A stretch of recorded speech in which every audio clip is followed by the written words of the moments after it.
Miguel, and I'm a full-time freelance videographer and photographer for the last 4 years. And today I'm going to tell you guys how to get freelance work just like I do. And just so we're clear, my primary source of income is freelance work. So I am speaking from experience. I also do this YouTube channel about freelancing, video work, photo work, and a little bit of lifestyle stuff, but YouTube doesn't pay, so it doesn't count. So without further ado, step one is to have a solid body of work. If you're just starting out as a videographer or a photographer, you probably have little to no portfolio to show for it. So the first thing you want to do is think about what type of work that you want to do. Narrative work, short films, documentaries, sports, weddings, nightlife, event recaps, you name it. And then after you just have to go out and do some of that work. Don't be afraid to do free work or shoot spec stuff just to build up a portfolio. No one's gonna hire you if they don't know what you can do. You need to prove yourself to potential clients before they're just gonna hand you over their hard-earned money. So focus on what it is they want to do some of that, make it into a solid body of work, something that you're proud to show a potential client and you think that it will land you a potential job. As a matter of fact, you could just find a local business that's exactly the type of work they want to do if you can, and pitch it to them. Go up to them, be like, hey, I've got this thing that I want to do. Here's my pre-production, a concept, an idea, and just give it to them for free. Then you go, do your best, repeat, and eventually you have 4 or 5 projects that you're really proud to show. Step 2 is have an online portfolio. Now you want to find an easy-to-use website builder and just build a very simple website where you can showcase the work that you do and make it very easy for a potential customer to find you. Make sure to get a professional URL, like the little address, make it johndoephotography.com. Don't send them a johndoe.wix.whatever. It makes you look kind of cheap.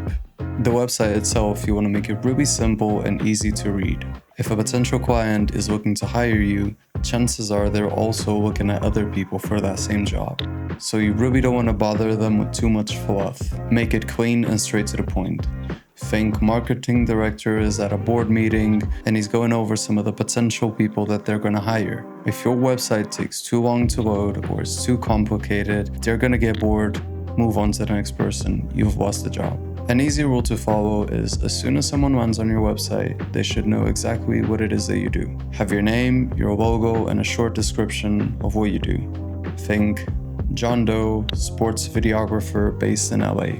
The business owner or marketing director or social media head, they're probably very busy people. So chances are they don't want to sit around, click all of these sub-pages and jump through all of these hoops just to get to see your work. Make it right there, nice and visible, right on the homepage. Who you are, what you do, examples. And a little tip here, if you have an Adobe subscription, be sure to take advantage, especially for your first website, of Adobe Portfolio. You can connect it to your custom URL and just build a pretty simple, straightforward website that you can be proud to show clients. It's not going to be the most intricate thing in the world. You're not going to get retargeting stuff, like overcomplicated stuff in there, but it's enough to have a place online for your portfolio to live, and it's included with your subscription, so make use of it. Step number 3 is be easy to get in touch with. On your website, there should be a little contact tab. On that page, there should be your name or your agency name or production company's name, a little bit of text on who you are and what you do, and a portrait of you or your team. That way, they know what you look like and they can probably get a little bit of a vibe of what it is to be around you. And most importantly, on that page, there should be a contact form. Also have your email address somewhere in there as well. Some people are weird like that and they don't want to fill out a form. They'd rather just send you an email. So keep that in there. And the same as before, try and keep this all pretty simple, pretty light, pretty not complicated. Don't make them fill out an entire survey just to get in touch with you. Mine has name, email address, budget, date for delivery, and a message field. Because in my case, anything aside from that can and should be discussed in the first actual meeting.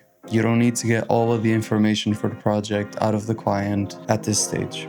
Even me, the only reason why I ask for budget and date of delivery is just so I can cross-check with my other ongoing projects if I can even accommodate them at the time that they're requesting. But if I was just starting out, I would just get rid of that and just have name, email address, and message. Make it easy, don't make people work for it, keep it pushing. Also, on your social media, be sure to have the link to your website on your bio. Be sure to have the little contact button work to your business email. And bonus points here if you don't just have a regular @Gmail address. Keep it professional. When you're getting your URL for your website, your johndoephotography.com, also get john@johndoephotography.com and have an actual email account. I know it might seem like a small thing, but it's not that expensive and it makes you look better, especially better than your competition if they're also beginners. And since today I'm giving out sauce, if you have an iCloud account, you can get your domain connected to your iCloud account and get a business email that way included in your membership. So be sure to check that out. Step number 4, now you've got your website, you've got a solid body of work, you've got your email address, you're easy to get in touch with. If someone likes your work, they can get in touch with you and get you to work. But what if no one reaches out? Well, me personally, I get almost no inquiries. So not a lot of people come to me. You might be asking yourself, well then how the hell do you survive? Well, most of my clients are recurring clients, which I got through outreach.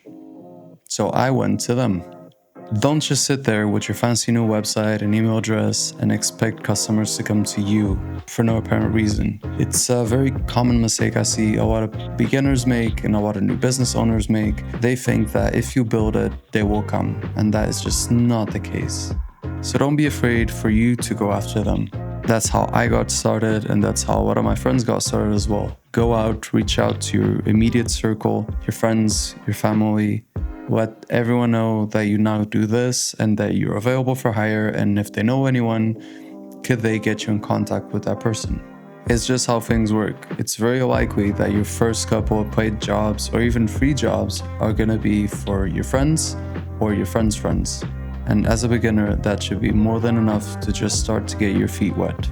So yeah, start there, reach out to your immediate circle, spread the word.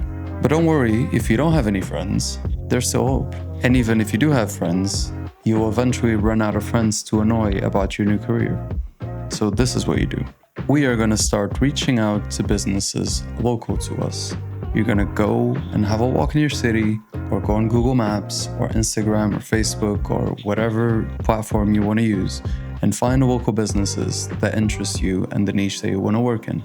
Take note of all of these new potential clients and start reaching out to them. Businesses open and close all the time. Every month or so, a business is gonna open or close to you, depending on how big your city is.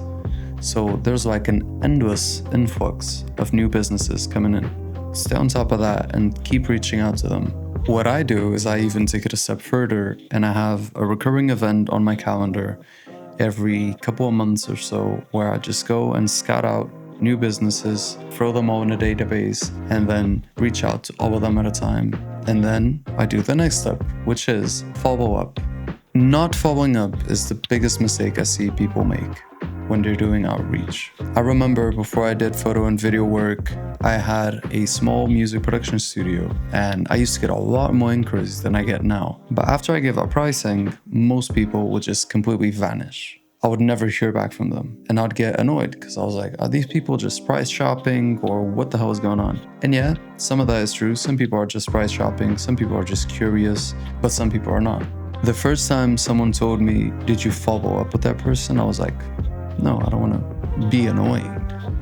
I personally hate it when someone tries selling me stuff and they're pushy and annoying. So I was like, I'm not sure. No, screw that. Be annoying. Just do it, trust me. If the gap between me getting a job or not is me getting out of my own way to go and email this person a couple of extra times just to make sure they really don't want it, then I will close that gap. Like, I don't mind being seen as annoying because I'm trying to get it. So just try and weigh it out. Which one's more important? Getting called annoying by someone that you're never gonna see again, or getting the job? I'm trying to get a job. So that's what I did. I started a free email follow-up sequence. And let me tell you, the amount of replies that I got was way higher. So don't be afraid to annoy people sometimes. As a matter of fact, not one, but a lot of people have thanked me for following up.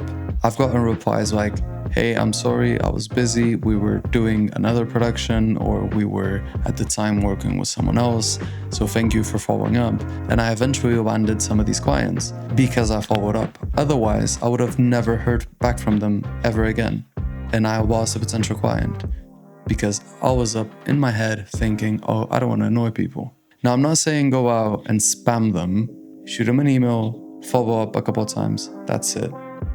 Be kind and respectful. Don't be annoying, pushy. You're just trying to make sure that they really don't need your help. You're not trying to shove it down their throat.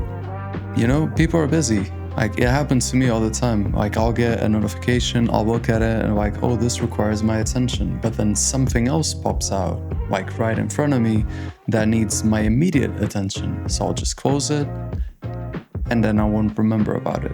That's why you should follow up, because this happens to people, and chances are the people that are gonna hire you are busy people, because they're business owners and marketing directors and people who have other stuff going on other than just looking at your email for the whole day. I follow up a total of 3 times, keep it short and sweet, something like, hey, I just wanna make sure that you got our last email. I'm here if you need any explanations or if you have any questions, let me know if I can help. Short and sweet. So go ahead and try it and see if you get any improvements in your response rates. I did. Step 6, and the final step, is to build real human connections with people. At the end of the day, people buy from other people. I know I'm not the greatest videographer ever. I don't have the best camera ever. I don't do the best work ever. I'm sure there's someone who's way better than me at probably a better price than I do, probably closer to some of my clients, but they hire me. And why is that? Because we have a connection. We vibe. We are friendly-ish. I deliver good work. I'm at market rates, so I'm not too expensive. I'm not too cheap. I'm acceptable. The work is good. Not the best, but good enough to satisfy my clients. I'm easy to work with. And to be honest, my clients probably like me, and I like them. I'm a person at the end of the day, so are you, and I like to work with people that I like, and I'm sure you do too. And that's how everyone feels. No one likes working with assholes. So when you do your reaching out, instead of reaching out just to try and get something out of the other person, be ready to give, and to truly give, not give with the intention of getting something back, at least not with the expectation of doing so. If you're trying to connect with another professional in the industry, offer to buy them lunch. If it's a business owner, maybe if you have a need for what their business sells, become their customer and get to know them. Build an actual relationship with them. Find common ground between you two. Find similarities. Befriend them in a way. Be friends with other freelancers, DPs, gaffers, photographers, social media people, all of that. Get in the mix. And I'm not saying to go ahead and be fake just to try and get work. People can see through that very, very easily. I'm saying get to know people in your industry, and eventually, I guarantee you're gonna find people that you actually vibe with and that you'd probably be friends with, regardless of you working in the same industry or not. This is valuable because if I'm booked for a date, I'm not trying to let that client go to waste. I'll call up my friend who also does this type of work that my client's interested in, and I'm gonna send him the client. And now he's gonna get it, and it stays in the circle. And sometimes people do that for me as well. And I'm truly grateful for that. Don't give out work or anything of value with the intention of people paying you back. Do it because it's better for your friend to get the job than some random guy you don't know about. Maybe the client is having a hard time finding someone to get the job done, and you have a friend, recommend it to them. But yeah, quick thing here, don't do this just with the intention of getting something back. I've helped people who've never helped me back, and it's all love. It's genuinely all good. Maybe they never had a chance, or they didn't want to, or didn't care, but it's all good. And you're going to find people like that as well, who are going to be willing to help you out with nothing in return for them. And that's a real connection. At least that's the mentality that you should adopt. Do good for others, and then after that, it's off of your hands. So yeah, that's it. Build real connections. And guys, honestly, that's all I really do. Now just rinse and repeat. Improve the quality of your work, keep making spec projects, keep building up your portfolio and the quality of your work, assess and update your portfolio from time to time, always showcase your best work first, keep your best foot forward, keep improving your website, share more of your work, connect with more people, reach out more, follow up more. It's really just this. I'm not saying it's easy, but it's simple. And I know it seems really hard, but I promise you, the really hard part is getting the ball rolling. Once the ball is rolling, you start putting up momentum and things really start to show up. That's where growth really happens. It's been a pleasure. Hope you guys found some value. Subscribe if you liked, and I'll see you guys next time. Stay safe.